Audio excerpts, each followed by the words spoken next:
Recorded Books Incorporated presents an unabridged recording of Master and Commander by Patrick O'Brien, narrated by Patrick Tull.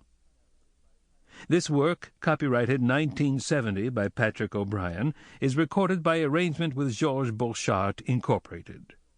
This recording is copyrighted 1991 by Recorded Books Incorporated. In an author's note, Patrick O'Brien writes, "When one is writing about the Royal Navy of the 18th and early 19th centuries, it is difficult to avoid understatement. It is difficult to do full justice to one's subject, for so very often the improbable reality outruns fiction. Even an uncommonly warm and industrious imagination could scarcely produce the frail shape of Commodore Nelson leaping from his battered 74-gun Captain through the quarter-gallery window of the 80-gun San Nicolas, taking her and hurrying on across her deck to board the towering San Joseph of 112 guns, so that, on the deck of a Spanish first-rate, extravagant as the story may seem, did I receive the swords of the vanquished Spaniards, which, as I received, I gave to William Ferny, one of my bargemen, who put them with the greatest sang-froid under his arm."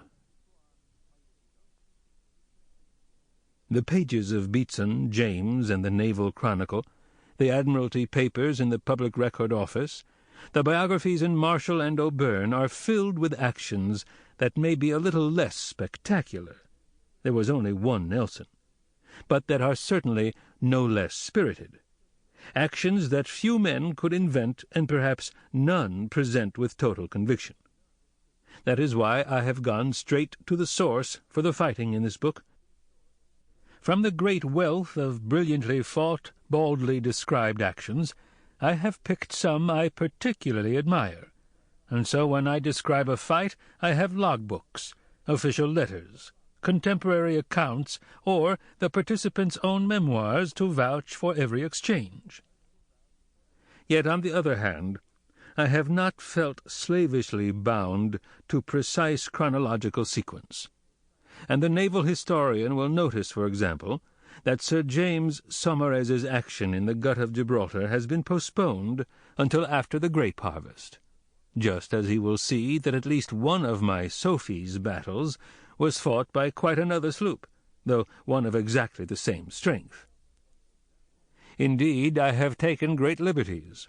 I have seized upon documents, poems, letters. In short, j'ai pris mon bien là où je l'ai trouvé. And within a context of general historical accuracy, I have changed names, places, and minor events to suit my tale. My point is that the admirable men of those times, the Cochranes, Byrons, Falconers, Seymours, Boscawens, and the many less famous sailors from whom I have in some degree compounded my characters, are best celebrated in their own splendid actions rather than in imaginary contests. That authenticity is a jewel, and that the echo of their words has an abiding value. At this point I should like to acknowledge the advice and assistance I have had from the patient, erudite officials of the Public Record Office and of the National Maritime Museum at Greenwich, as well as the commanding officer of H.M.S. Victory. No one could have been kinder or more helpful. Patrick O'Brien. And now, Master and Commander. Chapter 1. The music room in the governor's house at Port Mahon, a tall, handsome, pillared octagon, was filled with the triumphant first movement of Locatelli's C major quartet. The players, Italians pinned against the far wall by rows and rows of little round gilt chairs, were playing with passionate conviction as they mounted towards the penultimate crescendo, towards the tremendous pause and the deep, liberating final chord.